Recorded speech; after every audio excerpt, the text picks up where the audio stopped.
여보, 지금 뭐라고 했어요? 내 환갑잔치에서 저 여자랑 재혼을 하겠다고? 그 한마디에 30년 세월이 발밑에서 무너져 내렸습니다. 평생 당신과 자식들만 보고 달려온 대가가 고작 이것이었나요? 하지만 그땐 몰랐습니다.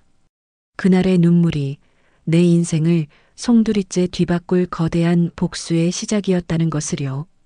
이바구 시작 전에 구독과 좋아요 눌러주시면 놀라운 인생 사연들을 누구보다 먼저 무료로 만나보실 수 있습니다. 그날 아침 저는 설레는 마음으로 잠에서 깼습니다. 창문으로 쏟아지는 햇살이 유난히 따스하게 느껴졌지요. 벽에 걸린 달력을 보니 내 이름 석자 위에 예쁜 꽃 그림과 함께 엄마 환갑이라고 적혀 있었습니다. 며칠 전 막내딸이 호들갑을 떨며 그려 넣은 것이었죠. 엄마 환갑인데 그냥 넘어갈 수 없지. 아빠랑 오빠랑 다 얘기 끝났어. 엄마는 그냥 몸만 오면 돼. 그렇게 시작된 환갑잔치 준비였습니다. 30년 결혼 생활 동안 내 생일 한번 제대로 챙겨본 적이 없었습니다. 남편 사업 뒷바라지하랴, 아들 딸 키우랴 정신없이 살다 보니 내 자신을 돌볼 겨를이 없었지요.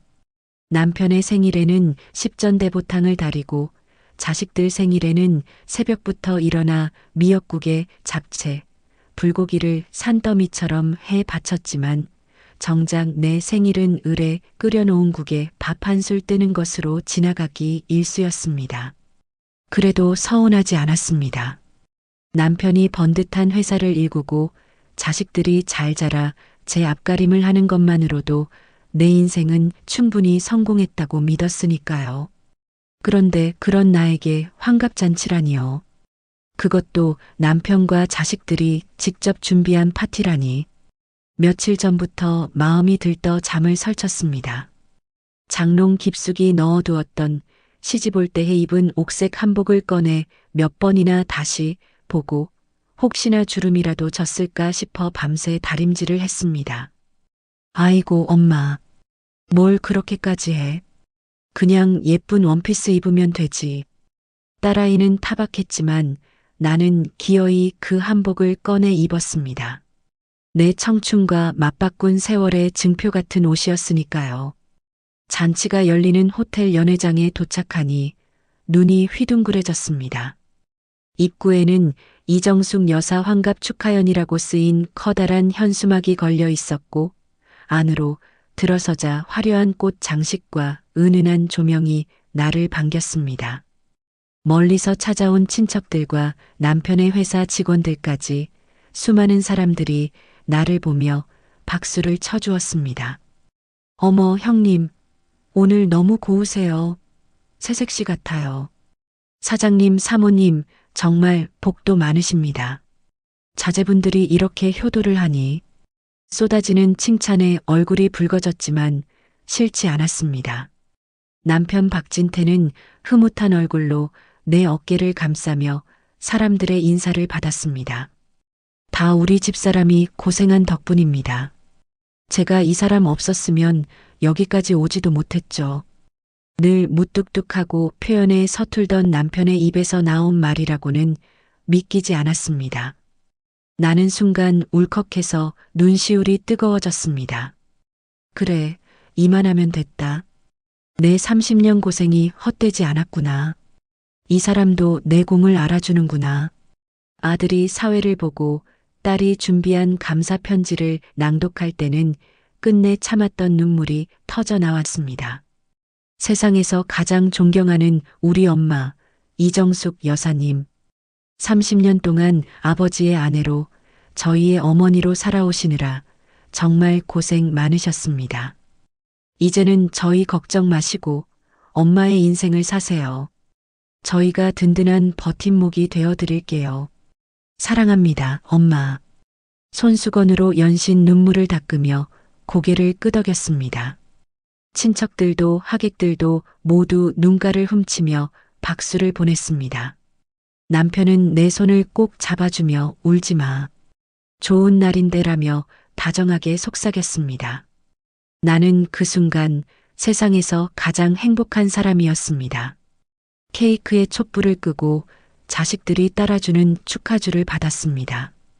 분위기가 무르익고 사람들의 웃음소리가 연회장을 가득 채웠습니다. 이제 곧 남편이 준비했다는 특별한 선물 증정식 순서였습니다. 아들이 넉살 좋게 마이크를 잡고 외쳤습니다. 자, 이제 오늘의 하이라이트 순서입니다. 아버지가 어머니를 위해 아주 특별한 선물을 준비하셨다고 하는데요. 과연 어떤 선물일지 다 함께 아버지를 외쳐볼까요? 아버지, 모두가 아버지를 연호하며 연회장 입구를 바라보았습니다. 나 역시 설레는 마음으로 남편이 어떤 선물을 들고 나타날까 기대에 부풀어 있었죠. 다이아몬드 반지, 아니면 해외여행 상품권, 무엇이든 좋았습니다. 그의 마음만으로도 충분했습니다. 그런데 어찌된 일인지 남편은 한참이 지나도 나타나지 않았습니다. 웅성거리던 사람들의 목소리가 점차 잦아들고 어색한 침묵이 흐르기 시작했습니다. 아들이 멋쩍게 웃으며 다시 한번 마이크를 잡으려는 순간이었습니다. 쾅 하고 연회장 문이 활짝 열렸습니다. 그리고 그곳에는 내 남편 박진태가 서 있었습니다. 그런데 그의 모습이 조금 이상했습니다. 혼자가 아니었죠. 그의 옆에는 한 번도 본 적 없는 젊은 여자가 팔짱을 꼭 낀 채 서 있었습니다. 나와는 비교도 안 될 만큼 젊고 화려하게 차려입은 여자였습니다. 순간 연회장 안의 모든 소음이 거짓말처럼 멎었습니다. 사람들의 시선이 모두 문가에 선 두 사람에게로 쏠렸습니다. 나는 애써 웃으며 자리에서 일어났습니다. 여보, 이 사람은 누구 회사 직원인가요? 혹시나 남편이 나를 위해 준비한 깜짝 이벤트일지도 모른다고 애써 좋은 쪽으로 생각하려 했습니다. 하지만 남편의 다음 행동은 내 마지막 희망마저 산산조각 냈습니다. 남편은 그 여자의 손을 보란 듯이 꽉 잡아 끌며 내 앞으로 성큼성큼 걸어왔습니다. 그리고는 마이크를 든 아들의 손에서 마이크를 빼앗아 들고 모든 사람이 들으라는 듯 큰 소리로 외쳤습니다. 여러분, 오늘 제 아내 이정숙의 환갑을 축하해 주러 오셔서 감사합니다. 하지만 오늘 이 자리는 단지 환갑잔치만을 위한 자리가 아닙니다. 그의 목소리는 조금도 떨림이 없었습니다. 오히려 자신감에 차 있었죠. 나는 불안한 마음에 심장이 미친 듯이 뛰기 시작했습니다. 제 옆에 있는 이 사람, 김미나 씨입니다. 앞으로 저와 평생을 함께할 사람이자 제 새로운 아내가 될 사람입니다. 쨍그랑 누군가 들고 있던 와인잔을 떨어뜨리는 소리가 났습니다. 하지만 그 소리조차 멀게 느껴질 만큼 내 귀에는 남편의 목소리만이 메아리 쳤습니다. 새로운 아내? 그럼 나는? 무슨 소리예요, 아빠? 지금 제정신이세요? 아들이 경악하며 소리쳤지만 남편은 아랑곳하지 않았습니다. 이정숙 씨와는 오늘부로 이혼할 겁니다. 위자료는 두둑하게 챙겨줄 테니 조용히 물러나 줬으면 좋겠군요. 그는 나를 이정숙 씨라고 불렀습니다. 30년을 함께 산 아내를 마치 처음 보는 사람처럼, 아니, 길가의 돌멩이를 대하듯 차갑게 불렀습니다. 그리고 여기 계신 친지분들과 하객 여러분, 갑작스럽게 놀라게 해드려 죄송합니다. 조만간 미나 씨와 저의 결혼식 날짜를 잡아 다시 정식으로 초대하겠습니다. 오늘은 이만 파하고 돌아가 주시면 감사하겠습니다. 남편의 말이 끝나자 연회장은 그야말로 아수라장이 되었습니다. 친정 식구들은 얼굴이 시뻘개져서 남편에게 달려들었고 시댁 식구들은 어쩔 줄 몰라하며 서로의 눈치만 살폈습니다. 하객들은 당혹스러운 표정으로 수군거리기 시작했죠. 미쳤어. 저 인간. 제정신이야? 환갑잔치 날에 상간녀를 데려와? 세상에 이런 막장이 어디 있어. 욕설과 고함, 울음소리가 뒤섞여 연회장은 순식간에 난장판이 되었습니다. 하지만 나는 그 모든 소란 속에서 마치 시간이 멈춘 것처럼 우두커니 서 있었습니다. 내 눈에는 오직 한 사람, 내 남편 박진태와 그의 손을 잡고 수줍은 듯 고개를 숙이고 있는 저 젊은 여자 김미나라는 여자만 보였습니다. 남편은 그런 나를 경멸과 귀찮음이 뒤섞인 눈으로 쳐다보았습니다. 마치 빨리 이 상황이 끝나기만을 바라는 사람처럼요. 그 순간 나는 깨달았습니다. 아, 이 남자는 나를 버리기로 작정했구나. 오늘 이 자리는 나를 축하하기 위한 자리가 아니라 나를 공개적으로 망신 주고 내쫓기 위해 계획된 자리였구나. 그동안 내가 쌓아 올렸다고 믿었던 모든 것이 한낱 모래성에 불과했다는 것을, 내 30년의 헌신과 희생이 이 남자에게는 아무런 의미도 없었다는 것을, 옥색 한복 소매 끝이 축축하게 젖어드는 것을 느끼며 나는 천천히 고개를 들었습니다. 딸 아이의 편지를 듣고 흘렸던 감격의 눈물과는 전혀 다른 차갑고 비참한 눈물이 뺨을 타고 흘러내렸습니다. 여보, 지금 뭐라고 했어요? 내 환갑잔치에서 저 여자랑 재혼을 하겠다고? 내 목소리는 나조차도 놀랄 만큼 메말라 있었습니다. 그제야 남편은 잠시 당황한 듯 했지만 이내 다시 냉정한 표정을 되찾았습니다. 말귀를 못 알아들어? 이혼하자고. 이 여자랑 새로 시작할 거니까 당신은 이제 이 집에서 나가. 그 말을 끝으로 남편은 그 여자의 어깨를 감싸고 유유히 연회장을 빠져나갔습니다. 마치 승리자처럼 당당하게. 그 뒷모습을 보며 나는 다리에 힘이 풀려 그 자리에 주저앉고 말았습니다. 화려했던 연회장의 꽃 장식과 환갑 축하 현수막이 마치 나를 비웃는 것처럼 보였습니다. 내 인생에서 가장 행복해야 할 날, 나는 세상에서 가장 비참한 여자가 되었습니다. 내 인생은 이제 어떻게 되는 걸까요? 저 남자 없이 나는 무엇을 할 수 있을까요? 까마득한 절망 속에서 나는 아무런 생각도 할 수 없었습니다. 그저 텅 빈 연회장 바닥에 주저앉아 하염없이 눈물만 흘릴 뿐이었습니다. 얼마나 그렇게 주저앉아 있었을까요? 시끄럽던 연회장의 소음이 잦아들고 사람들이 하나둘 떠나간 뒤에도 나는 텅 빈 공간을 떠나지 못했습니다. 옥색 한복은 바닥의 먼지와 음식물로 더러워졌지만 그런 건 아무래도 좋았습니다. 내 인생이 이미 시궁창에 처박혔는데 옷이 더러워지는 것쯤이 대수일까요? 아들과 딸이 다가와 내 팔을 붙잡았습니다. 엄마, 일어나. 이러지 마, 응? 집에 가자. 엄마, 제발 우리가 잘못했어. 아빠 대신 우리가 사과할게. 아이들의 목소리는 눈물에 젖어 있었지만 내 귀에는 닿지 않았습니다. 마치 두꺼운 유리병 너머에서 들려오는 소리처럼 웅웅거리기만 할 뿐. 나는 아무런 대답도 없이 초점 없는 눈으로 허공만 바라보았습니다. 결국 보다 못한 오빠가 나를 거의 들쳐 없다시피 해서 밖으로 끌고 나왔습니다. 그날 밤 나는 30년간 내 집이었던 곳으로 돌아가지 않았습니다. 아니, 돌아갈 수 없었습니다. 그 집의 모든 물건, 모든 공기가 나를 질식시킬 것만 같았습니다. 현관문을 열고 들어서는 순간 남편과 그 여자의 웃음소리가 들려오는 환청에 시달릴 것 같았습니다. 오빠네 집 작은 방에 이불을 펴고 누웠지만 잠은 오지 않았습니다. 눈을 감으면 환갑잔치의 그 끔찍한 순간이 남편의 냉정한 얼굴과 그 여자의 교활한 미소가 비디오 테이프처럼 무한히 반복되었습니다. 날이 밝아오자 나는 결심했습니다. 떠나야겠다고. 이대로 주저앉아 울고만 있을 수는 없다고.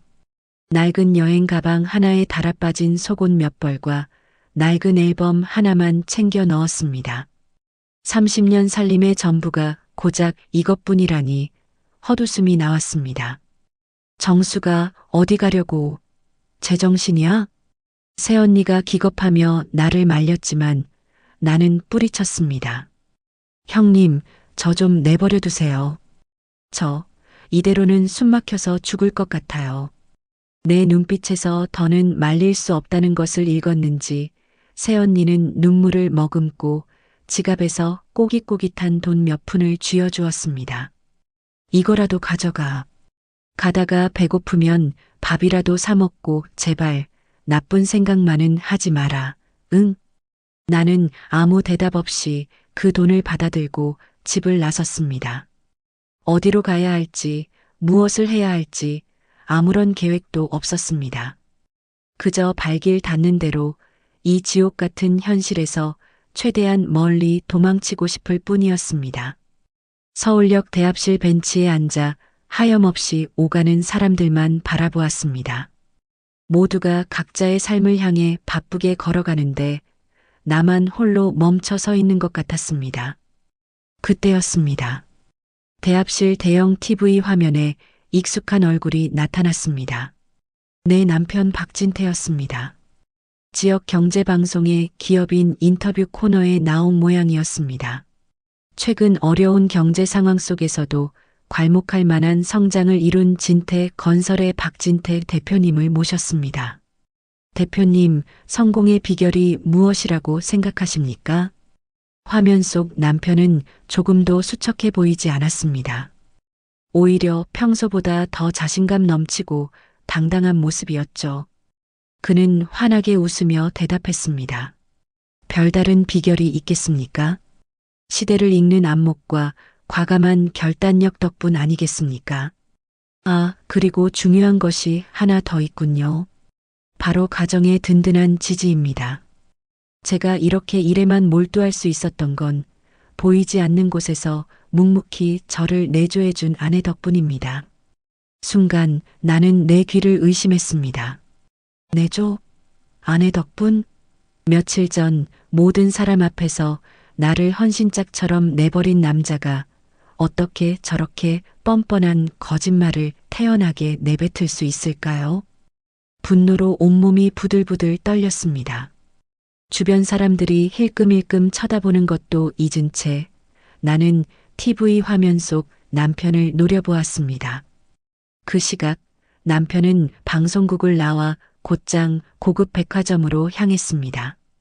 그의 옆에는 당연하다는 듯 그 여자 김미나가 팔짱을 끼고 있었습니다. 자기야, 오늘 방송 너무 멋있었어. 특히 아내 덕분이라는 말 완전 감동이었잖아. 하, 그거 다 방송용 멘트지. 그런 말 한마디 해줘야 기업 이미지가 좋아지는 거야.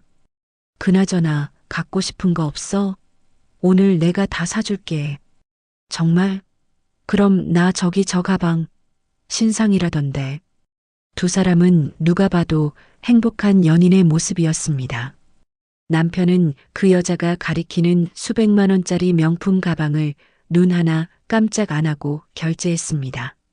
내 환갑잔치를 위해 샀던 옥색 한복값을 몇 번이나 망설이던 모습과는 너무나도 다른 모습이었습니다.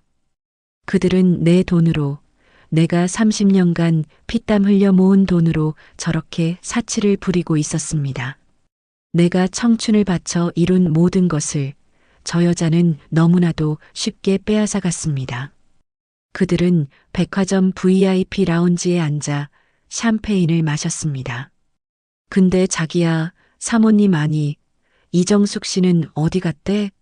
환갑잔치날 그렇게 뛰쳐나가고는 소식이 없다며? 내버려둬. 갈 데가 있긴 하겠어? 돈 떨어지면 알아서 기어들어오겠지. 아니면 이참에 아예 안 나타나는 게 더 좋고. 위자료 몇 푼 쥐어주고 깔끔하게 정리하게. 남편은 낄낄거리며 말했습니다. 나는 저 남자의 아내였고 아이들의 어머니였으며 누군가의 딸이고 동생이었습니다. 그런데 이제 나는 그저 돈 떨어지면 기어들어올 존재, 위자료 몇 푼으로 정리될 존재가 되어버렸습니다. 분노가 치밀어 올라 숨을 쉴 수가 없었습니다. 나는 비틀거리며 서울역을 빠져나왔습니다. 그리고 무작정 남쪽으로 가는 버스에 올라탔습니다. 그들이 나를 조롱하며 샴페인을 터뜨리는 동안 나는 차가운 버스 좌석에 기대어 밤새 울었습니다. 그들이 명품 쇼핑을 즐기는 동안 나는 휴게소에서 컵라면 하나로 끼니를 때웠습니다. 세상은 이토록 불공평했습니다. 그 무렵 우리 집은 그야말로 전쟁터였습니다. 아빠, 정말 이혼하실 거예요? 엄마한테 어떻게 이러실 수 있어요? 아들은 아버지에게 달려가 멱살이라도 잡을 듯이 소리쳤습니다. 하지만 남편은 눈 하나 깜짝하지 않았습니다. 내가 뭘 알아? 이건 어른들의 문제야. 그리고 내가 누구랑 살든 내가 상관할 바 아니야.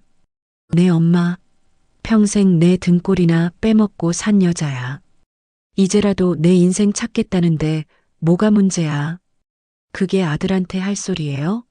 엄마가 어떻게 사셨는데 아빠 사업 살리겠다고 시장 좌판에 나가고 공사판 밭에 나르던 거 다 잊으셨어요?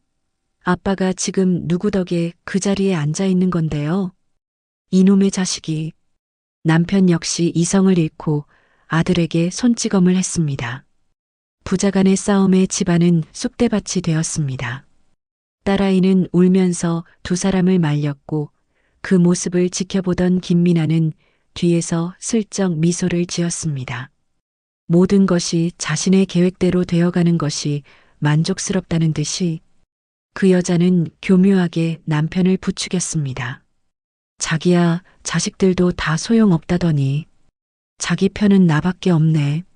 저렇게 대드는 아들, 회사 지분이고 뭐고 아무것도 주지 마. 저러다 자기 회사까지 다 뺏기겠어. 그 말에 남편은 더욱 아들을 몰아세웠습니다. 당장 내 집에서 나가. 너 같은 자식 둔 적 없어. 결국 아들은 짐을 싸서 집을 나갔고 딸아이는 제 방에 틀어박혀 나오지 않았습니다. 30년간 화목하다고 믿었던 우리 가족은 그렇게 산산조각 나고 있었습니다. 그리고 그 모든 비극의 중심에는 남편과 그 여자가 있었습니다. 나는 며칠을 떠돌다 남해의 작은 어촌 마을에 도착했습니다. 아무도 나를 모르는 곳. 나는 허름한 민박집에 방을 하나 얻고 바다만 바라보며 며칠을 보냈습니다. 파도가 밀려와 갯바위를 때리고 하얗게 부서지는 모습을 보며 내 인생 같다는 생각을 했습니다. 이대로 모든 것을 포기하고 싶었습니다. 그냥 이 바다에 몸을 던져버리면 이 모든 고통이 끝나지 않을까? 그런 극단적인 생각이 들 때마다 아이들의 얼굴이 떠올랐습니다. 눈물 흘리며 나를 걱정하던 딸, 아버지를 향해 분노하던 아들. 그리고 30년간 억척같이 살아온 내 자신이 너무나도 불쌍했습니다. 이정숙, 이대로 무너질 거야? 저들에게 내 인생을 통째로 내어주고 이렇게 비참하게 끝낼 거야? 마음속에서 누군가 소리쳤습니다. 아니, 그럴 수는 없었습니다. 절대로. 나는 자리에서 벌떡 일어났습니다. 낡은 장롱 깊숙한 곳에 숨겨두었던 날띠낡은 통장 하나가 떠올랐습니다. 남편 몰래 아주 오래전부터 푼돈을 모아두었던 비상금이었습니다. 언젠가 정말 힘든 날이 오면 쓰려고 나 자신을 위해 모아두었던 돈. 지금이 바로 그때였습니다. 나는 휴대폰을 켰습니다. 그동안 꺼두었던 전화기에는 수십 통의 부재중 전화와 문자가 와 있었습니다. 아들과 딸, 그리고 오빠 내외의 걱정 가득한 메시지들. 하지만 그 중에 단 한 통, 내가 기다리던 이름은 없었습니다. 그 남자는 나를 찾지도 않았습니다. 나는 그 모든 메시지를 무시하고 딱 한 곳에 문자를 보냈습니다. 아주 오래전 우연히 알게 된 사설 탐정 사무소였습니다. 그때는 그저 명함만 받아두었을 뿐인데 이렇게 쓰일 날이 올 줄은 몰랐습니다. 사장님, 저 기억하실지 모르겠습니다. 예전에 상담받았던 사람입니다. 제 남편 박진태와 김미나라는 여자의 뒷조사를 부탁드립니다. 두 사람이 어디서 뭐라고 다니는지 아주 사소한 것 하나까지 전부 다 알아봐 주세요. 돈은 얼마가 들어도 상관없습니다. 문자를 보내고 나자 뜨거운 눈물이 다시 뺨을 타고 흘렀습니다. 하지만 이번 눈물은 절망의 눈물이 아니었습니다. 분노와 결의에 찬 뜨거운 복수의 눈물이었습니다. 박진태, 김미나, 너희는 아직 아무것도 모르지. 너희가 지금 누리고 있는 모든 것이 사실은 내 것이라는 걸. 그리고 내가 그것을 되찾기 위해 어떤 괴물이 될 수 있는지를. 나는 텅 빈 민박집 방에서 어두운 바다를 향해 나직이 속삭였습니다. 내 안의 복수의 불씨는 이제 누구도 끌 수 없는 거대한 화염이 되어 타오르기 시작했습니다. 민박집의 낡은 창문 너머로 비릿한 바다 냄새가 밀려 들어왔습니다. 나는 며칠째 방 안에 틀어박혀 벽지에 해진 무늬만 하염없이 바라보았습니다. 마치 그 무늬가 내 30년 결혼 생활의 궤적 같아서 눈을 뗄 수가 없었습니다. 처음엔 선명하고 화려했지만 세월의 풍파에 달코해져 결국엔 희미한 흔적만 남아버린 사설 탐정에게 문자를 보낸 지 며칠이 지났습니다. 그는 약속대로 매일같이 사진 몇 장과 짧은 보고를 보내왔습니다. 사진 속에서 남편과 그 여자는 여전히 행복해 보였습니다. 강남의 고급 레스토랑에서 와인을 마시고 명품관에서 쇼핑을 하고 한강이 내려다 보이는 고급 아파트에서 밤을 보내고 있었습니다. 그 아파트는 원래 우리 아들에게 물려주기로 약속했던 곳이었습니다. 사진을 넘겨볼수록 손이 부들부들 떨리고 피가 거꾸로 솟는 것 같았습니다. 나는 휴대폰을 벽에 던져버리고 싶었지만 가까스로 참았습니다. 이것은 나를 무너뜨리기 위한 독이 아니라 내 복수심을 더욱 단단하게 만들어줄 약이었습니다. 그래, 더 웃어봐. 더 행복해봐. 너희의 그 웃음이 비명이 될 날이 머지 않았으니까. 나는 텅 빈 방에서 혼잣말을 중얼거렸습니다. 그러다 문득 낡은 가방 속에 넣어온 앨범이 눈에 들어왔습니다. 조심스럽게 앨범을 펼치자 빛바랜 사진 속의 젊은 내가 나를 바라보고 있었습니다. 25의 이정숙.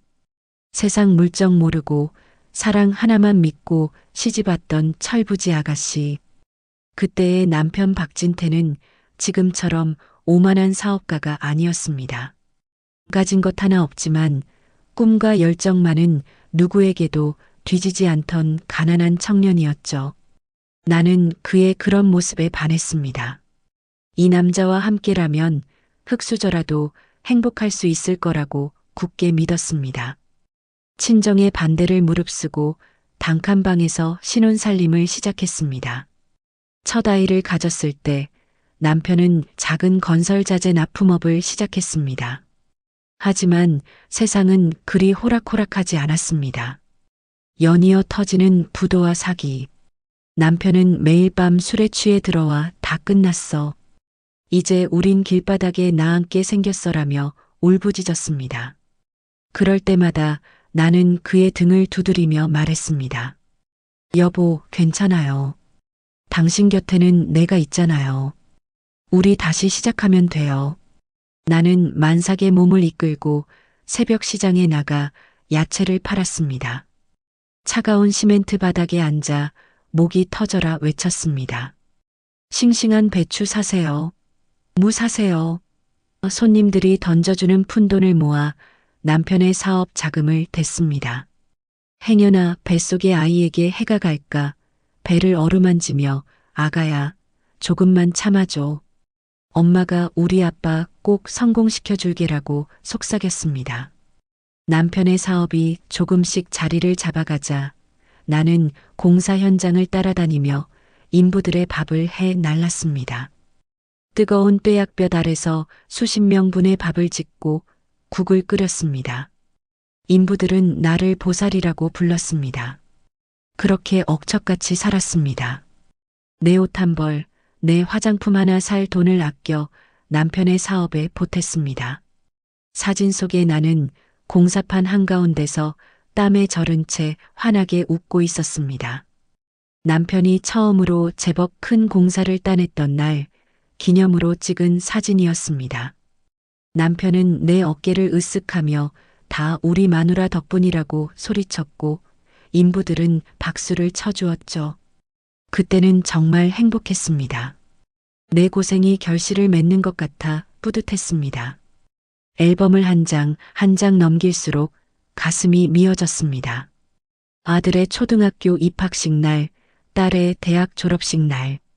나는 언제나 아이들 뒤에서 혹은 남편의 그림자 속에서 희미하게 웃고 있었습니다.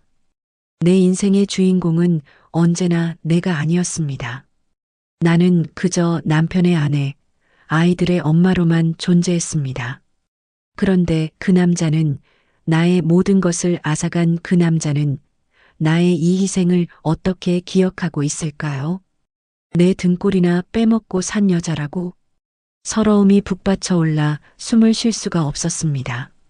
나는 앨범을 가슴에 끌어안고 어린아이처럼 목 놓아 울었습니다.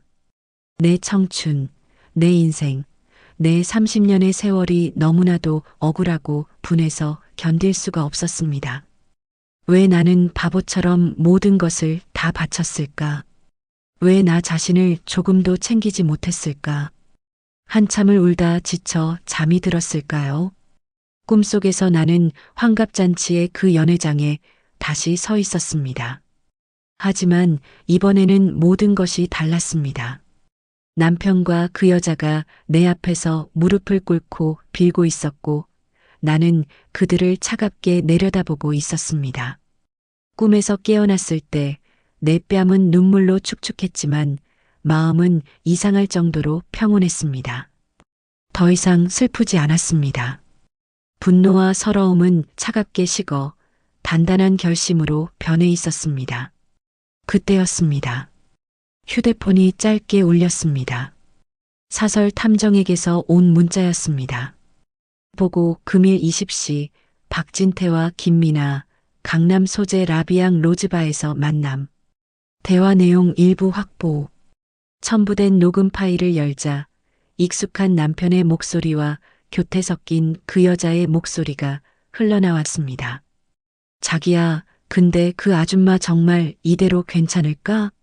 괜히 나중에 나타나서 발목 잡는 거 아니야? 걱정 마.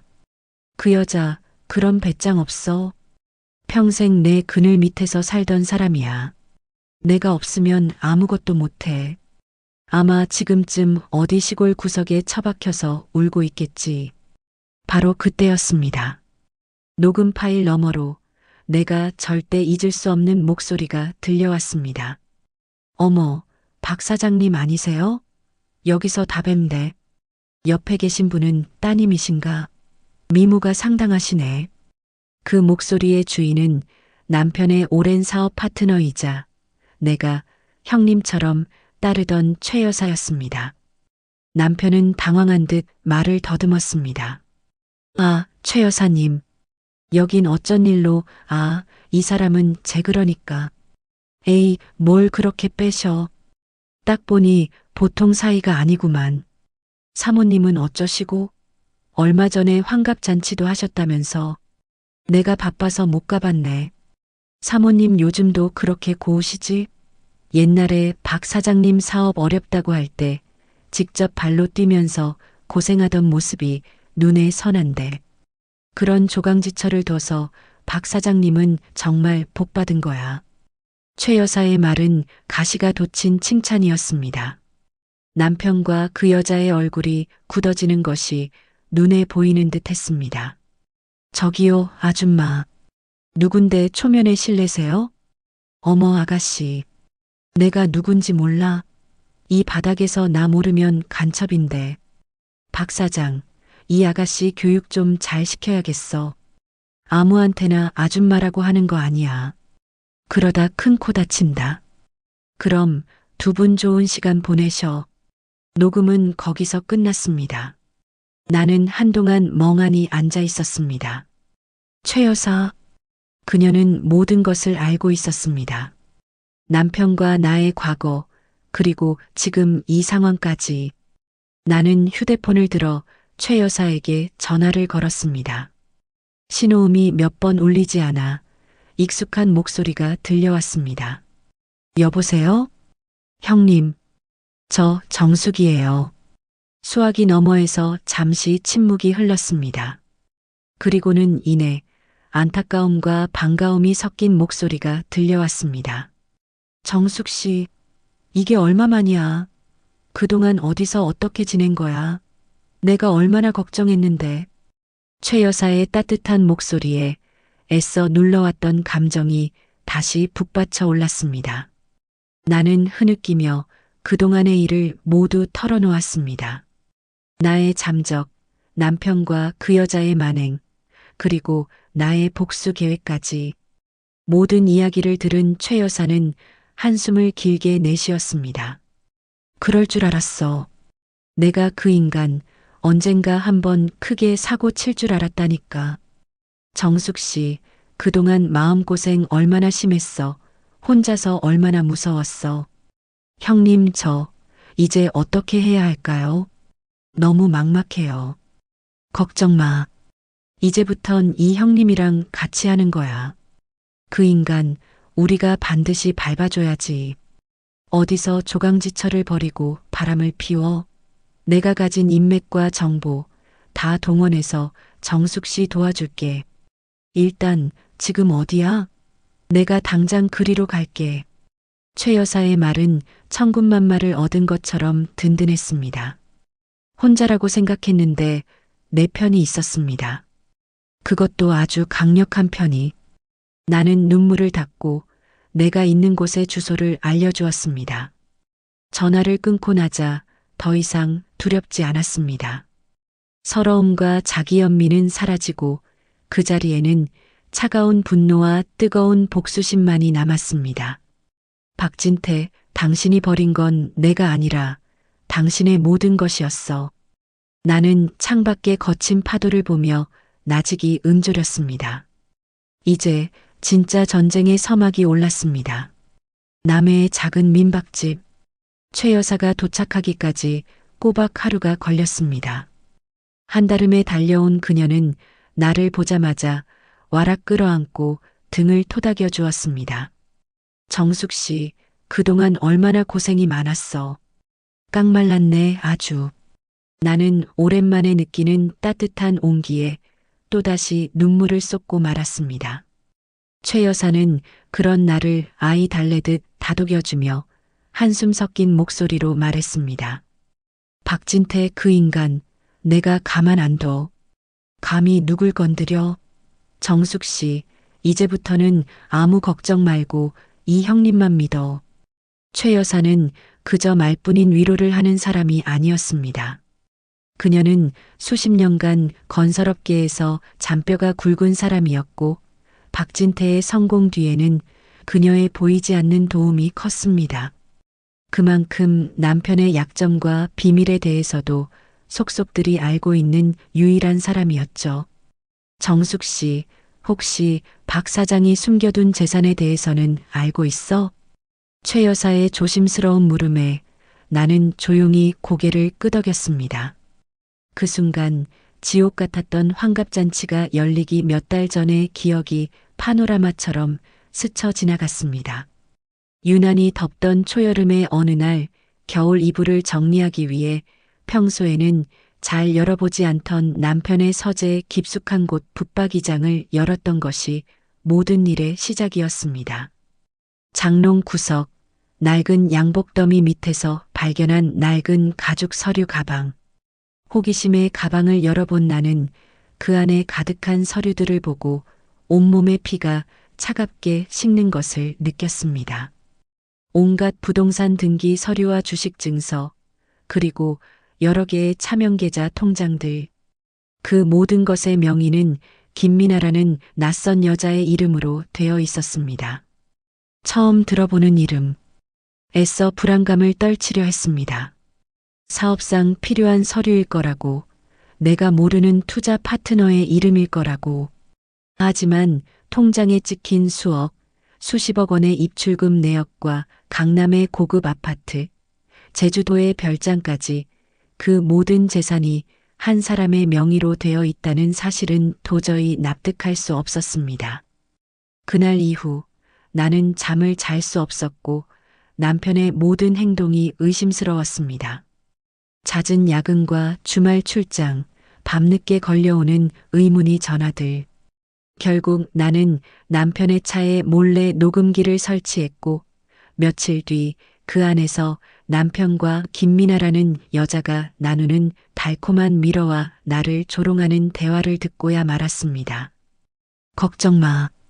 그 여자는 아무것도 몰라. 평생 내 돈으로 호의호식하면서 세상 물정 하나 모르는 멍청한 여자야. 멍청한 여자 30년 헌신의 대가가 고작 이것이었습니다. 나는 배신감에 치를 떨었지만 소리내어 울지 않았습니다. 그럴 가치도 없는 남자였습니다. 대신 나는 조용히 그리고 치밀하게 움직이기 시작했습니다. 수소문 끝에 기업 비리 전문으로 유명한 윤철민 변호사를 찾아갔습니다. 평생 법원 근처에는 가본 적도 없는 내가 이런 무서운 곳에 발을 들여도 되는 걸까? 문 앞에서 몇 번이나 망설였지만 남편과 그 여자의 웃음소리가 귓가에 맴돌자 용기를 내어 사무실 문을 열었습니다. 저 상담 좀 받으려고 하는데요. 윤 변호사는 내 초라한 행색에도 무시하는 기색 없이 따뜻한 차를 내어주며 이야기를 들어주었습니다. 나는 떨리는 목소리로 그동안의 일을 모두 털어놓고 남편의 서재에서 발견한 서류들과 녹취 파일을 건넸습니다. 모든 자료를 꼼꼼히 검토한 윤 변호사의 표정은 점점 굳어졌습니다. 이건 명백한 재산 은닉 및 탈세 행위입니다. 배우자의 부정행위에 대한 명백한 증거이기도 하고요. 사모님, 정말 이혼까지 각오하고 계십니까? 네. 하지만 그냥은 못 물러섭니다. 제가 평생을 바쳐 이룬 재산, 저 여자에게 단 한 푼도 넘겨줄 수 없어요. 제 모든 것을 되찾고 싶습니다. 내 단호한 목소리에 윤 변호사는 잠시 나를 바라보더니 이내 결심한 듯 입을 열었습니다. 알겠습니다. 지금부터는 제가 하자는 대로만 따라와 주시면 됩니다. 그날부터 윤 변호사는 나의 든든한 조력자가 되었습니다. 우리는 남편 몰래 그의 모든 비자금 흐름을 추적하고 추가적인 탈세 증거들을 확보해 나갔습니다. 남편이 김미나 명의로 숨겨둔 재산뿐 아니라 해외 페이퍼 컴퍼니를 통해 빼돌린 자금 내역까지 모두 찾아냈습니다. 그 액수는 내 상상을 초월했습니다. 모든 증거 확보가 끝난 후 윤 변호사는 마지막 카드를 준비했습니다. 남편이 나를 얼마나 신뢰하고 또 무시하고 있는지를 역이용하는 것이었습니다. 사업상 필요한 서류라고 속여 이 모든 재산의 처분 권한을 내게 넘기는 위임장의 도장을 받아내는 것. 며칠 뒤 나는 윤 변호사의 각본대로 남편에게 서류 몇 장을 내밀었습니다. 여보, 세무사 사무실에서 뭘 보냈는데 사업상 급하게 필요한 서류라며 도장을 받아오라고 하네요. 무슨 내용인지는 저도 잘 모르겠어요. 남편은 서류를 건성으로 훑어보더니 귀찮다는 듯 툭 도장을 찍어 주었습니다. 어차피 당신이 봐도 모를 내용이야. 이리 줘. 그는 정말로 내가 아무것도 모르는 멍청한 여자라고 굳게 믿고 있었던 것입니다. 나는 떨리는 손으로 그 서류를 받아들고 안방으로 들어와 문을 잠갔습니다. 손에는 박진태의 모든 것을 빼앗아 올 수 있는 황금 열쇠가 들려 있었습니다. 그리고 운명의 환갑잔치 바로 전날 나는 윤 변호사와 함께 공증 사무실을 찾아가 남편의 인감도장이 찍힌 위임장과 그동안 모아온 모든 증거 서류들을 제출했습니다. 공증인이 법적으로 완벽한 효력을 가진다고 말하는 순간 나는 비로소 안도의 한숨을 내쉴 수 있었습니다. 모든 준비는 그렇게 끝났습니다. 다시 현실로 돌아와 나는 최 여사의 얼굴을 마주 보았습니다. 그랬던 거예요, 형님. 그 인간은 자기가 판 무덤에 스스로 들어간 거죠. 내 모든 이야기를 들은 최 여사는 혀를 내두르며 감탄했습니다. 세상에, 정숙 씨, 내가 사람 하나는 제대로 봤네. 그렇게 여리고 순한 사람인 줄로만 알았는데 이렇게 대단한 배포를 가지고 있을 줄이야. 정말 잘했어. 아주 잘했어. 최 여사는 내 손을 꽉 잡으며 마치 자기 일처럼 기뻐해 주었습니다. 이제 남은 건 그 인간의 숨통을 제대로 끊어놓는 일이야. 정숙 씨, 혹시 박 사장이 지금 가장 공들이고 있는 사업이 뭔지 알아? 글쎄요, 요즘 베트남에 무슨 리조트 사업을 한다고 들은 것 같긴 한데. 그거야. 베트남 다낭 리조트 개발 사업. 그거 지금 박 사장 회사의 사활이 걸린 프로젝트야. 거기에 투자한 돈만 해도 수천억 원이 넘어. 그런데 그 사업, 지금 좌초될 위기에 처해 있어. 핵심 투자자인 글로벌 캐피탈의 존슨 회장이 막판에 투자를 망설이고 있거든. 그럼 최 여사는 회심의 미소를 지으며 말했습니다. 내가 그 존슨 회장이랑 막역한 사이야. 내가 그 사람에게 박 사장의 실체에 대해 살짝 귀띔만 해줘도 그 계약은 그걸로 끝장이야. 박 사장은 아마 회사 문을 닫아야 할지도 몰라. 나는 최 여사의 얼굴을 바라보았습니다. 그녀의 눈빛은 확신에 차 있었습니다. 우리는 서로를 마주보며 복수의 여신처럼 차갑게 미소 지었습니다. 이제 모든 판은 짜였습니다. 남편 박진태가 공들여 쌓아 올린 모래성은 이제 나의 손짓 하나에 무너져 내릴 운명에 처해 있었습니다. 형님, 고마워요. 이 은혜 평생 잊지 않을게요. 은혜는 무슨, 그 인간 때문에 마음고생한 거 생각하면 이 정도는 아무것도 아니지.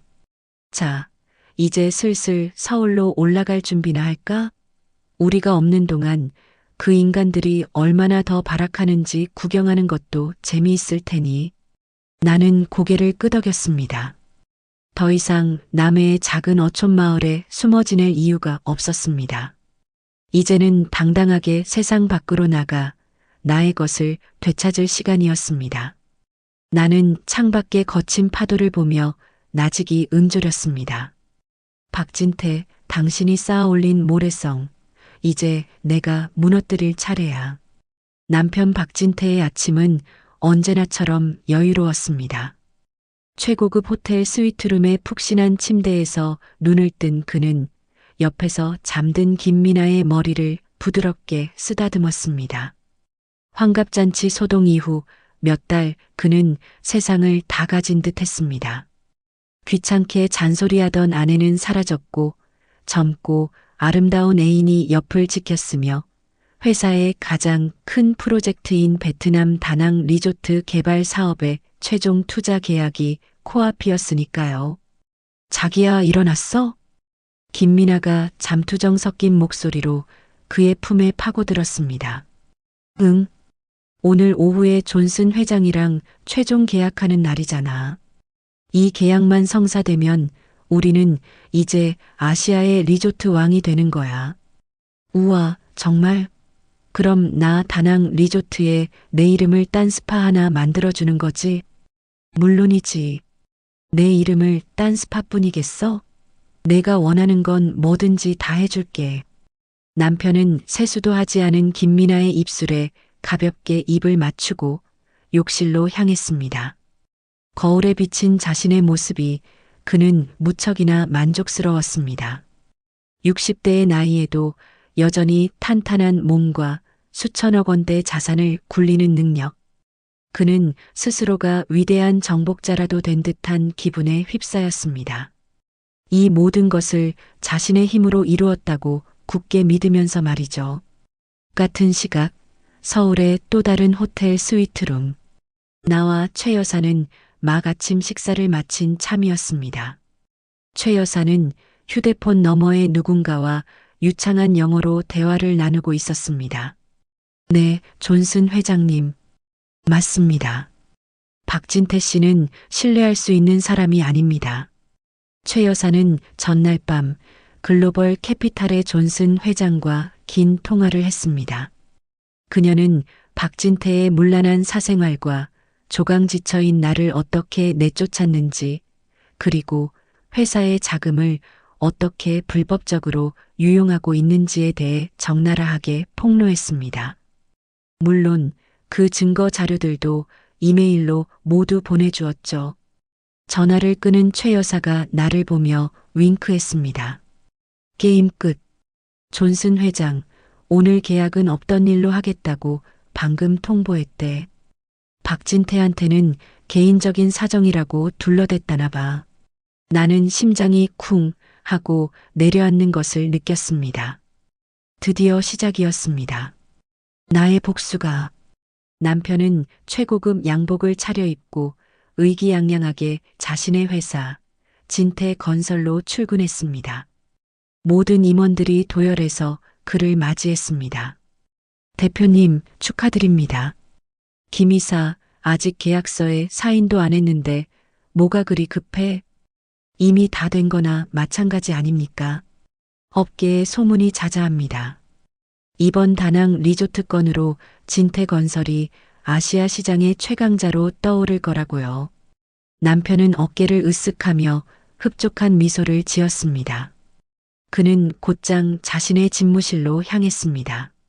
그런데 책상 위에 놓인 붉은색 봉투 하나가 그의 눈에 들어왔습니다. 법원에서 보낸 등기 우편이었습니다. 법원? 웬 법원? 순간 불길한 예감이 스쳤지만 그는 대수롭지 않게 봉투를 뜯었습니다. 그리고 그 안에 담긴 내용물을 확인하는 순간 그의 얼굴은 하얗게 질려갔습니다. 부동산 가압류 결정 통지서. 서류에는 그의 이름으로 된 모든 부동산 목록이 적혀 있었습니다. 지금 살고 있는 고급 빌라, 회사 사옥, 그리고 강남과 제주도에 있는 수십억 원대의 땅까지. 그 모든 것에 가압류라는 붉은 도장이 찍혀 있었습니다. 채권자의 이름은 놀랍게도 이정숙이었습니다. 이게 무슨 말이야? 이정숙? 그 여자가 왜? 남편은 믿을 수 없다는 듯 서류를 몇 번이고 다시 읽었습니다. 그는 곧장 자신의 법무팀장에게 전화를 걸어 고래고래 소리를 질렀습니다. 이게 어떻게 된 일이야? 당장 알아봐. 내 재산에 압류가 들어왔다는데 어떻게 된 거냐고. 하지만 법무팀장에게서 돌아온 대답은 그를 더욱 절망에 빠뜨렸습니다. 대표님, 큰일 났습니다. 대표님 명의의 모든 은행 계좌가 지급 정지되었습니다. 법인 카드도 전부 사용이 중지되었고요. 뭐라고. 남편은 눈앞이 캄캄해지는 것을 느꼈습니다. 그 순간 집무실 문이 벌컥 열리며 비서가 다급하게 뛰어들어왔습니다. 대표님, 지금 회사 앞으로 법원 집행관들이 들이닥쳤습니다. 회사 사옥에 온통 빨간 딱지를 붙이고 있습니다. 남편은 창가로 달려갔습니다. 그의 말대로 회사 정문과 건물 벽에는 섬뜩한 붉은색 압류 딱지가 어지럽게 붙고 있었습니다. 그가 평생을 바쳐 이룩한 왕국이 그의 눈앞에서 속수무책으로 무너져 내리고 있었습니다. 말도 안 돼, 말도 안 돼. 그는 겉옷을 챙겨들고 미친 듯이 밖으로 뛰쳐나갔습니다. 그리고는 곧장 나와 이혼하기 전까지 함께 살았던, 하지만 지금은 김미나와 함께 살고 있는 그 집으로 차를 몰았습니다. 한편 김미나는 백화점 명품관에서 쇼핑을 즐기고 있었습니다. 그녀는 남편이 준 블랙카드를 점원에게 건네며 거만하게 말했습니다. 이걸로 계산해 주세요. 참, 어제 봤던 그 다이아 목걸이도 같이 포장해 주시고요. 하지만 잠시 후 점원이 곤란한 표정으로 다가왔습니다. 손님, 죄송하지만 이 카드가 한도 초과로 나오는데 다른 카드는 없으신가요? 네, 한도 초과요? 그럴 리가 없는데 다시 한번 긁어보세요. 이건 한도 없는 블랙카드라고요. 하지만 결과는 마찬가지였습니다. 몇 번을 다시 시도해도 카드는 승인 거절 메시지만 뱉어낼 뿐이었습니다. 주변 사람들의 수군거림에 얼굴이 화끈 달아오른 김미나는 점원에게 신경질을 부리며 카드를 빼앗아 들고 밖으로 나왔습니다. 그리고는 곧장 남편에게 전화를 걸었습니다. 왜 전화했어? 나 지금 바빠. 자기야, 이게 어떻게 된 거야? 왜 카드가 안 긁혀? 망신당했잖아. 시끄러워. 지금 카드 따위가 문제야? 우리 다 망했어. 전화기 너머로 들려오는 남편의 절규 섞인 목소리에 김미나는 어안이 벙벙했습니다.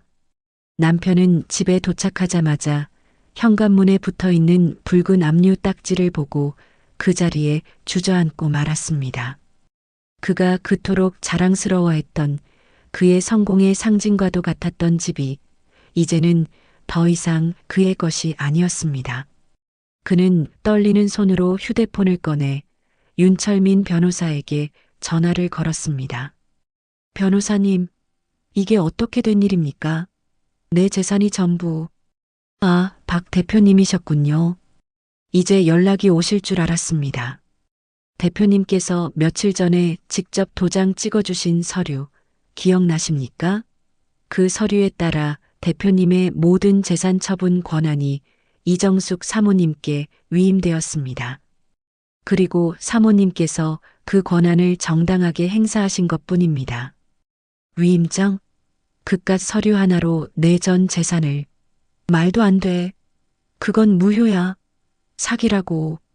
사기라니요?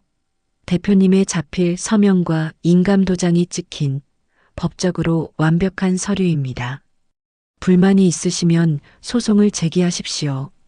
아, 물론 소송을 진행하시려면 변호사 선임 비용이 필요하실 텐데 지금 대표님 통장 잔고가 0원이라서 그건 좀 힘드시겠군요. 윤 변호사는 지극히 사무적인 그러면서도 조롱기가 섞인 목소리로 말했습니다. 남편은 수화기를 든 채 허망하게 바닥에 주저앉았습니다. 모든 것이 퍼즐처럼 맞춰졌습니다. 아내의 갑작스러운 잠적, 그리고 이 모든 압류 사태, 이 모든 것이 그가 평생을 무시하고 멸시했던 아내 이정숙의 손에 의해 계획된 것이었습니다.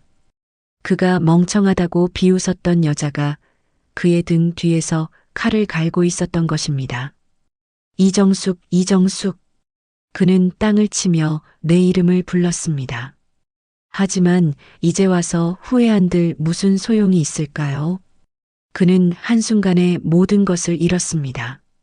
돈, 명예, 회사, 그리고 집까지. 그가 믿었던 모든 것이 신기루처럼 사라져버렸습니다. 그 순간 그의 휴대폰이 다시 울렸습니다. 글로벌 캐피탈의 존슨 회장이 보낸 문자 메시지였습니다. 박 대표님, 유감스럽게도 다낭 리조트 프로젝트에 대한 투자를 철회하기로 결정했음을 알려드립니다. 마지막 희망의 끈마저 끊어지는 순간이었습니다. 남편은 휴대폰을 바닥에 내동댕이 치고 짐승처럼 울부짖었습니다. 그의 처절한 절규가 텅 빈 집안에 공허하게 울려 퍼졌습니다. 그리고 그 모든 상황을 나와 최 여사는 호텔 스위트룸의 대형 TV 화면을 통해 실시간으로 지켜보고 있었습니다. 사설 탐정이 설치해둔 CCTV 화면이었습니다. 꼴 좋다, 저 인간. 이제 시작인데 벌써부터 저렇게 곡소리를 내서 어떡한데? 최 여사가 통쾌하다는 듯 샴페인 잔을 높이 들었습니다. 나는 말없이 잔을 부딪혔습니다. 화면 속에서 절망하는 남편의 모습을 보면서도 내 마음속에는 동정심이나 죄책감 따위는 조금도 일지 않았습니다. 그저 차가운 만족감만이 가득할 뿐이었습니다. 박진태, 내가 겪었던 고통, 이제 당신도 똑같이 느껴봐. 이건 아직 시작에 불과하니까. 남편 박진태의 세계는 하루아침에 잿더미로 변했습니다. 그가 평생을 바쳐 쌓아 올린 제국은 신기루처럼 사라졌고 그의 발밑에는 끝을 알 수 없는 낭떠러지만이 남아 있었습니다. 압류 딱지가 붙은 집에도 들어가지 못한 채 그는 며칠 밤낮을 차 안에서 새우잠을 자며 보냈습니다. 한때 그를 떠받들던 세상은 이제 그를 향해 손가락질하며 비웃고 있었습니다. 가장 먼저 그를 떠난 것은 그가 영원할 것이라 믿었던 젊음과 아름다움의 상징, 김미나였습니다. 그녀는 남편의 몰락 소식을 듣자마자 그에게 남은 마지막 한 푼이라도 뜯어내기 위해 그를 찾아왔습니다. 자기야, 이게 다 어떻게 된 일이야? 집도 차도 카드도 다 막혔다며. 그럼 나는 이제 어떻게 살아? 김미나는 더 이상 애교 섞인 목소리를 내지 않았습니다. 그녀의 얼굴에는 불안과 짜증, 그리고 노골적인 경멸이 가득했습니다. 남편은 지친 목소리로 그녀를 달랬습니다. 미나야, 걱정 마. 이건 다 그 여자의 장난이야. 내가 곧 변호사 선임해서 다 되돌려 놓을 거야. 그러니까 조금만 뭘 기다려. 당신 능력 있다면서, 돈 많다면서.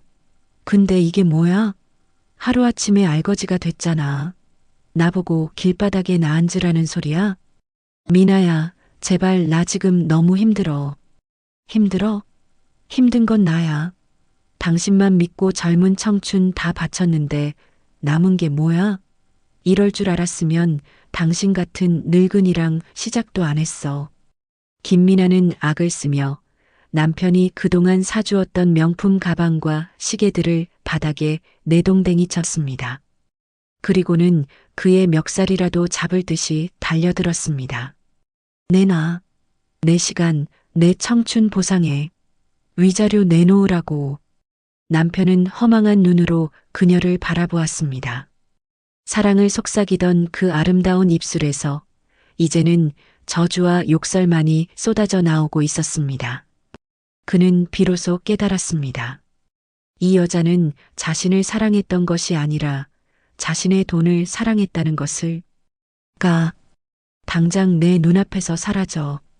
뭐, 이봐, 박진태. 그냥은 못 가. 당신이 나한테 어떻게 이럴 수 있어? 이 사기꾼. 김미나는 분이 풀리지 않는 듯 한참을 더 소리치다가 남편의 차 안에 있던 마지막 남은 현금 다발과 시계를 낚아채듯 들고는 뒤도 돌아보지 않고 떠나버렸습니다. 사랑의 종말은 돈의 종말보다도 더 허무하고 비참했습니다. 혼자가 된 남편은 자식들에게 연락을 시도했습니다. 하지만 아들은 전화를 받지 않았고 딸에게서는 차가운 문자 메시지 한 통만이 돌아왔습니다. 아빠, 이제 와서 저희를 찾지 마세요. 엄마가 얼마나 힘들게 사셨는지 아빠는 평생 모르실 거예요.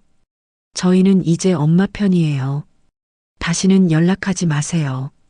가족에게마저 버림받았다는 사실은 재산을 잃은 것보다 더 큰 충격으로 다가왔습니다. 그는 수십 년간 자신이 가족을 위해 얼마나 헌신했는지, 그들을 먹여 살리기 위해 얼마나 노력했는지 항변하고 싶었지만 들어줄 사람은 아무도 없었습니다. 지푸라기라도 잡는 심정으로 그는 평소 형님 동생하며 지내던 사업 파트너들에게 전화를 돌렸습니다. 김 사장, 나 박진태인데 지금 내가 좀 어려워져서 돈 좀 융통해 줄 수 있겠나? 아, 박 대표 나도 요즘 경기가 어려워서 말이야. 미안하네. 최 회장님, 저 좀 살려주십시오. 다낭 프로젝트만 다시 살리면. 박 사장, 아직도 정신을 못 차렸구만. 자네 업계에서 완전히 매장당한 거 몰라? 조강지철을 그렇게 내팽개친 인간이랑 누가 같이 사업을 하려고 하겠나? 앞으로 나한테 연락하지 말게. 모두가 약속이라도 한 듯 그에게 등을 돌렸습니다. 그가 잘 나갈 때는 온갖 아첨을 떨며 그의 곁을 맴돌던 사람들이 그가 몰락하자 가차없이 손을 내쳤습니다. 비정한 현실이 그의 뼈를 때렸습니다. 며칠 뒤 진태건설은 결국 최종 부도 처리되었습니다. 다낭 리조트 개발 사업의 무산은 회사의 숨통을 완전히 끊어놓았습니다. 수천억 원의 빚더미만 남긴 채 그가 평생을 일궈온 회사는 공중분해되었습니다. 직원들은 뿔뿔이 흩어졌고 텅 빈 회사 건물에는 차가운 바람만이 맴돌았습니다. 남편은 이제 갈 곳이 없었습니다. 그는 며칠을 굶어 수척해진 몰골로 무작정 거리를 헤맸습니다. 그러다 문득 자신이 처음 사업을 시작했던 동네에 다다랐습니다. 30년 전 나와 함께 단칸방에서 살며 매일 밤 성공을 꿈꾸던 그곳, 낡은 시장 골목, 허름한 국밥집 앞에서 그는 걸음을 멈췄습니다. 30년 전 내가 매일 아침 그에게 끓여주던 장터 국밥 냄새가 그의 코를 찔렀습니다. 그는 홀린 듯 국밥집 안으로 들어갔습니다. 어서 오어머, 당신은 혹시 진태 씨 아니야? 국밥집 주인은 30년 전 우리 옆집에 살았던 순이 엄마였습니다. 그녀는 남루한 행색의 남편을 한눈에 알아보고는 깜짝 놀라며 물었습니다. 아니, 이게 대체 무슨 꼴이야?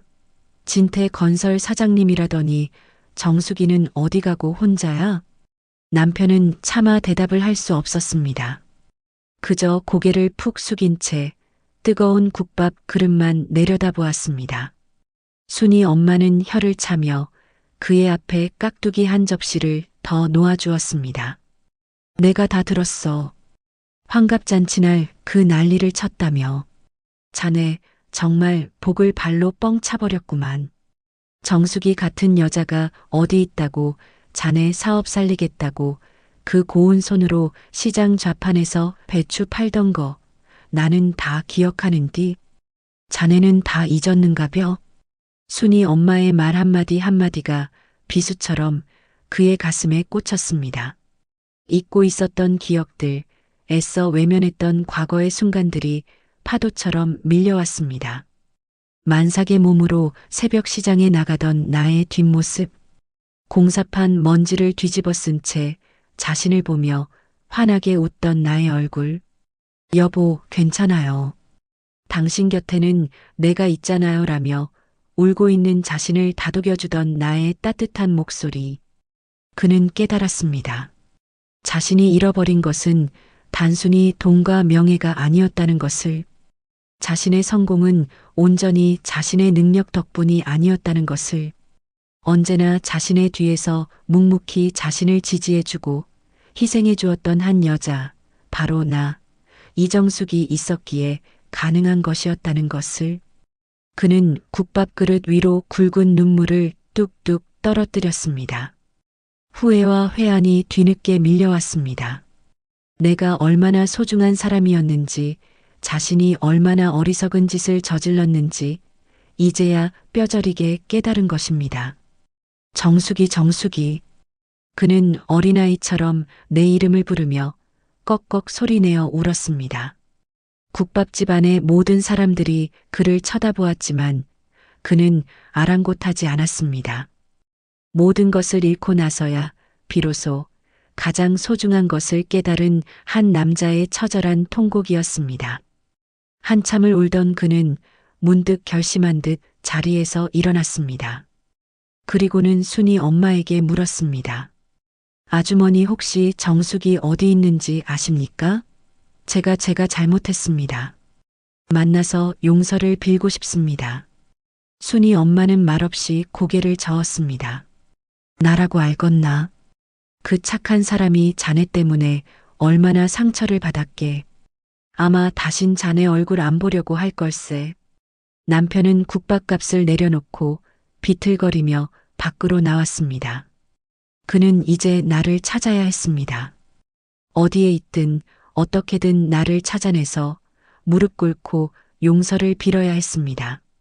그것만이 자신이 살 수 있는 유일한 길이라고 생각했습니다. 그는 텅 빈 눈으로 거리를 둘러보았습니다. 수많은 사람들이 스쳐 지나갔지만 그 어디에도 나의 모습은 보이지 않았습니다. 그는 막막한 심정으로 나지막이 내 이름을 불렀습니다. 정숙이, 당신은 대체 어디에 있는 거요? 차가운 도시의 밤거리, 그의 공허한 물음은 그 어디에도 닿지 못한 채 차가운 바람 속에 흩어지고 있었습니다. 완벽하게 혼자가 된 그는 이제야 비로소 자신의 죄의 무게를 깨닫기 시작했습니다. 박진태는 유령처럼 도시를 떠돌았습니다. 며칠을 굶어 헬쑥해진 얼굴, 때가 꼬질꼬질한 양복 차림은 영락없는 노숙자의 모습이었습니다. 한때 수천억을 주무르던 대기업의 총수는 이제 없었습니다. 그는 오직 한 가지 생각뿐이었습니다. 나를 찾아야 한다. 이정숙을 찾아내서 용서를 빌어야 한다. 그는 무작정 내가 갈 만한 곳들을 찾아다녔습니다. 내가 자주 가던 사찰, 친정 식구들의 집, 심지어는 자식들의 집 앞까지 찾아가 서성거렸습니다. 하지만 그 어디에서도 내 흔적을 찾을 수는 없었습니다. 모두가 그를 벌레 보듯 쳐다보거나 문전박대를 할 뿐이었습니다. 장모님 어디 계신지 모르세요? 제발 한 번만 만나게 해주세요. 이 인간이 아직도 정신을 못 차렸네. 자네가 우리 누이한테 어떻게 했는데 이제 와서 찾는단 말인가. 당장 꺼지지 못해. 나의 오빠는 그의 멱살을 잡고 집 밖으로 끌어냈습니다. 그는 길바닥에 내팽개쳐지면서도 포기하지 않았습니다. 고향, 그래, 고향으로 갔을 거야. 문득 그의 머릿속에 나의 고향이 떠올랐습니다. 결혼 후에는 명절 때나 겨우 한두 번 찾아갔던, 이제는 부모님도 모두 돌아가셔 빈집만 덩그러니 남아있는 그 시골 마을. 그는 마지막 희망을 걸고 무작정 남쪽으로 향하는 버스에 몸을 실었습니다. 며칠간의 노숙 끝에 그는 마침내 나의 고향 마을에 도착했습니다. 낯선 풍경, 낯선 사람들. 그는 기억을 더듬어 낡은 흙 돌담길을 따라 걸어 들어갔습니다. 그리고 저 멀리 작은 기와집 굴뚝에서 피어오르는 연기를 발견했습니다. 바로 내가 살던 옛집이었습니다. 그는 떨리는 마음으로 대문 앞에 섰습니다. 인기척에 마당을 쓸던 동네 할머니 한 분이 그를 돌아보았습니다. 니신데 남의 집 앞에서 그리 서 계시오? 저 혹시 이 집에 사는 이정숙 씨를 아십니까? 정숙이? 알다마다. 저 집이 정숙이네 집인데. 근디 당신은 누구요? 그의 심장이 미친 듯이 뛰기 시작했습니다.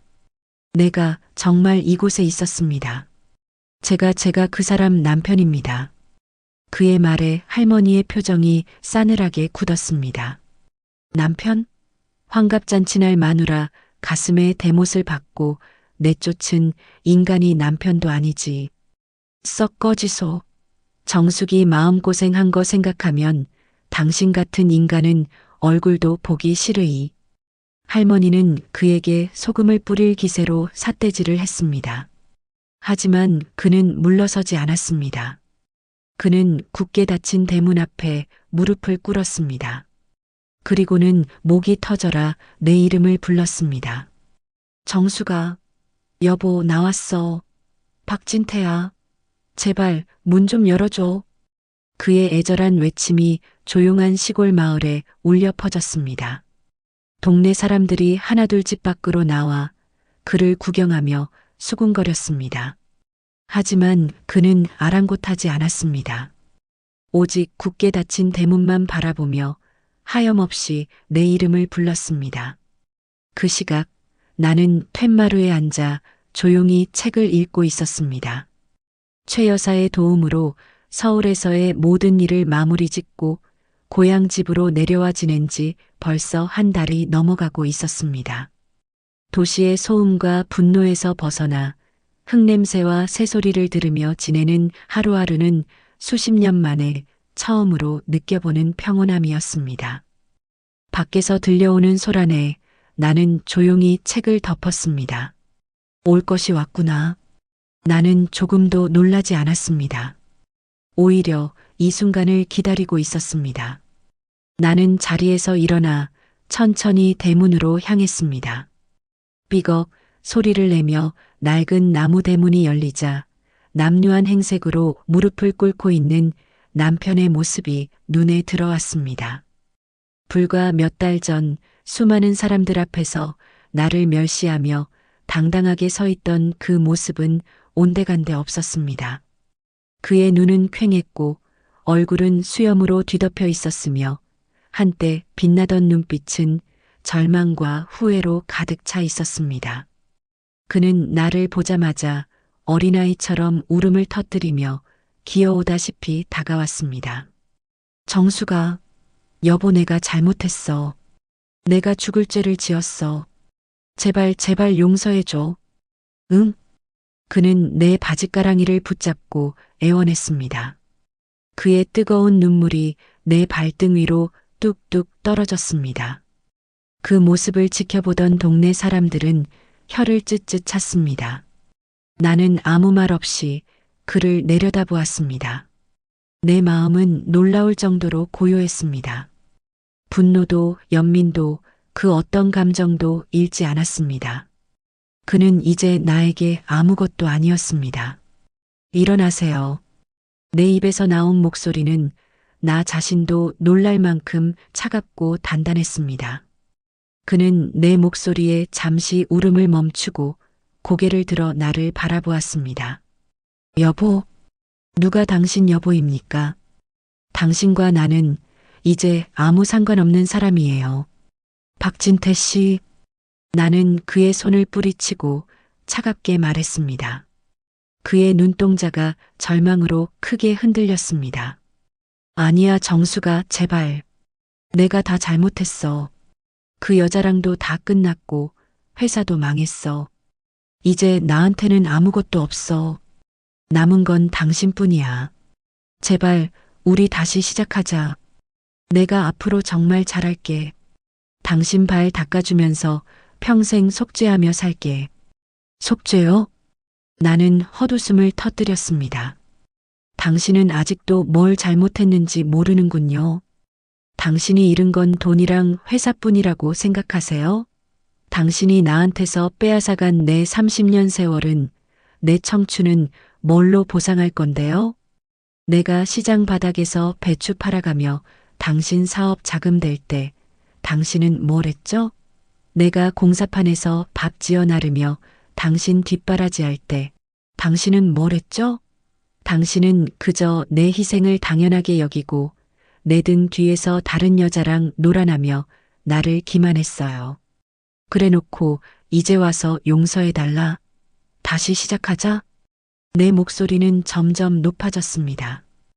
애써 눌러왔던 분노가 다시 치밀어 오르는 것 같았습니다. 박진태 씨, 당신이 버린 건 내가 아니라 당신 인생 전부였어요. 당신이 나를 무시하고 짓밟았던 그 순간, 당신은 모든 것을 잃을 자격이 생긴 겁니다. 그러니 이제 와서 내 앞에서 눈물 흘리며 동정 따위를 구하지 마세요. 역겨우니까. 나는 매몰차게 돌아섰습니다. 그는 내 등 뒤에서 절규했습니다. 안 돼. 정수가, 제발 가지 마. 나 혼자서는 못 살아. 차라리 나를 죽여. 나는 걸음을 멈추고 마지막으로 그를 돌아보며 말했습니다.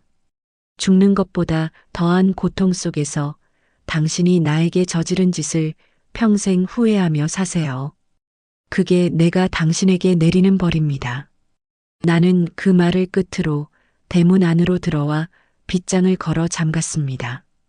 대문 밖에서는 그의 울부짖는 소리가 한참이나 더 이어졌지만 나는 더 이상 귀 기울이지 않았습니다.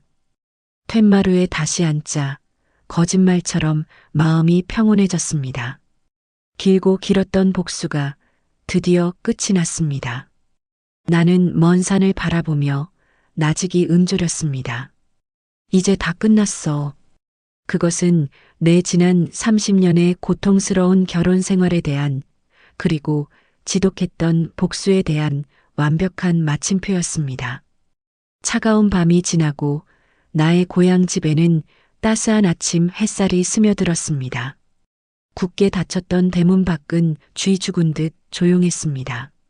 남편은 밤새 울부짖다 지쳐 새벽녘에 떠난 모양이었습니다. 나는 마당 한가운데로 나가 길게 기지개를 켰습니다. 30년간 나를 짓눌렀던 무거운 쇠사슬이 끊어지고 비로소 자유의 몸이 된 기분이었습니다. 그날 오후 고향 집으로 반가운 손님들이 찾아왔습니다. 한 손에는 케이크를, 다른 한 손에는 꽃다발을 든 아들과 딸이었습니다. 엄마, 아이들은 나를 보자마자 달려와 와락 끌어안았습니다. 엄마, 그동안 고생 많았지. 미안해. 더 일찍 찾아왔어야 했는데. 아니야. 너희들이 뭘. 다 지난 일인데. 나는 아이들의 등을 토닥여주며 환하게 웃었습니다. 아이들의 얼굴은 전보다 한결 편안해 보였습니다. 아버지라는 굴레에서 벗어나 비로소 자기 자신들의 삶을 살기 시작한 것 같았습니다. 우리는 툇마루에 나란히 앉아 그동안 못다한 이야기들을 나누었습니다. 아빠 어젯밤에 여기 왔었다면서요?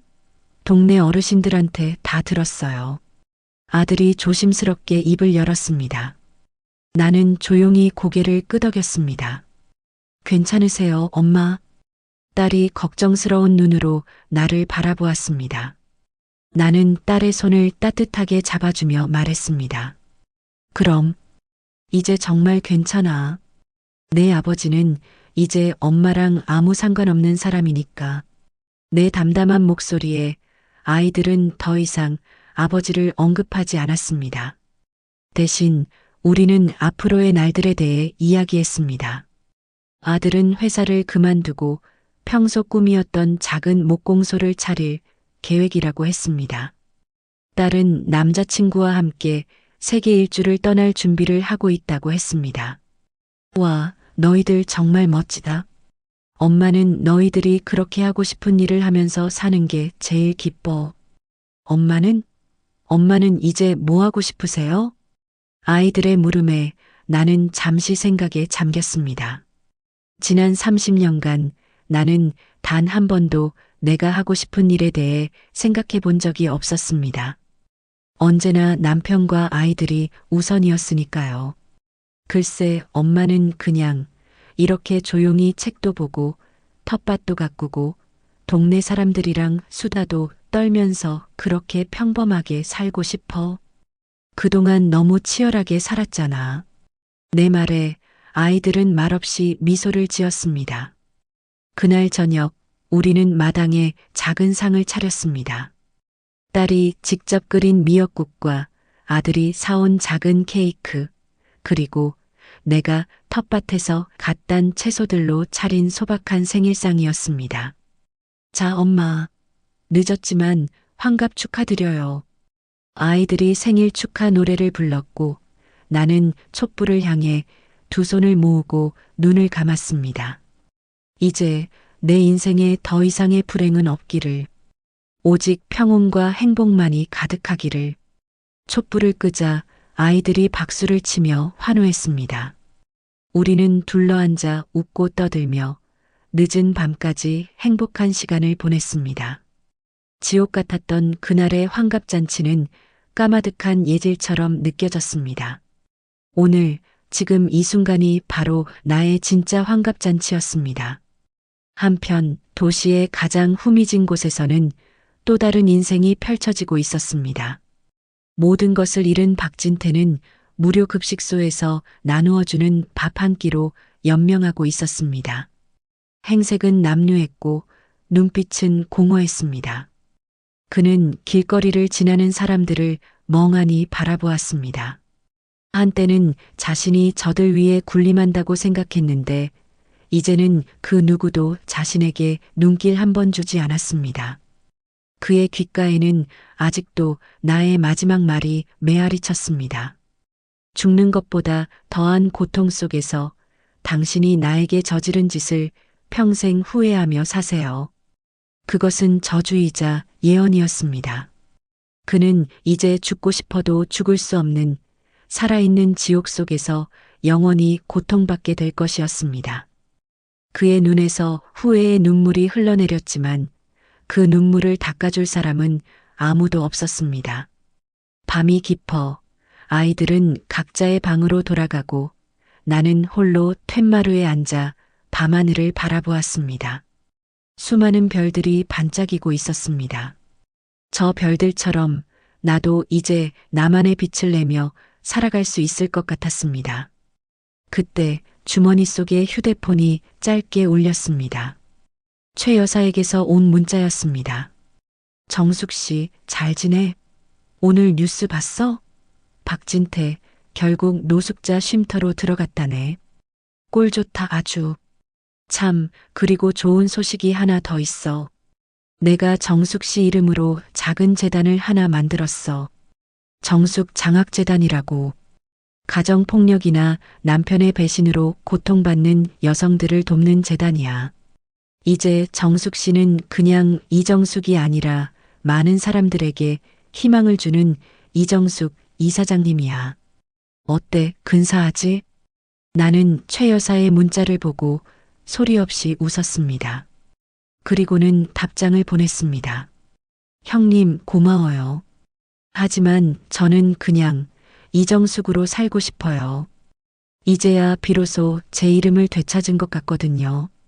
휴대폰을 내려놓고 나는 다시 밤하늘을 바라보았습니다. 시원한 밤 공기가 내 뺨을 스치고 지나갔습니다. 나는 깊게 숨을 들이쉬었습니다. 공기마저 달콤하게 느껴졌습니다. 나는 조용히 움조렸습니다. 이제야 진짜 내 생일 같네요.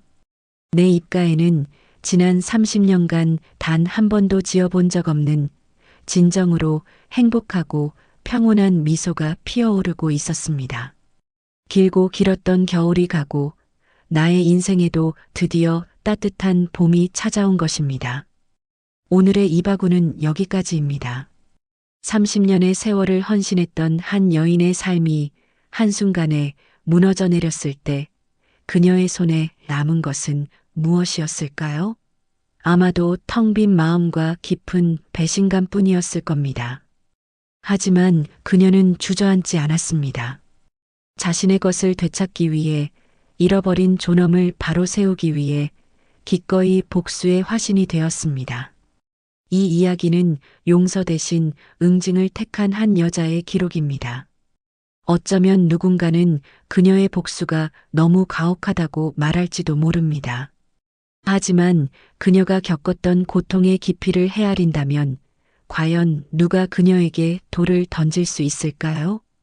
여러분이 만약 주인공 이정숙이었다면 어떤 선택을 하셨을 것 같으신가요? 씁쓸한 복수의 끝에서 그녀가 찾은 평온이 부디 여러분의 마음에도 작은 울림을 남겼기를 바랍니다.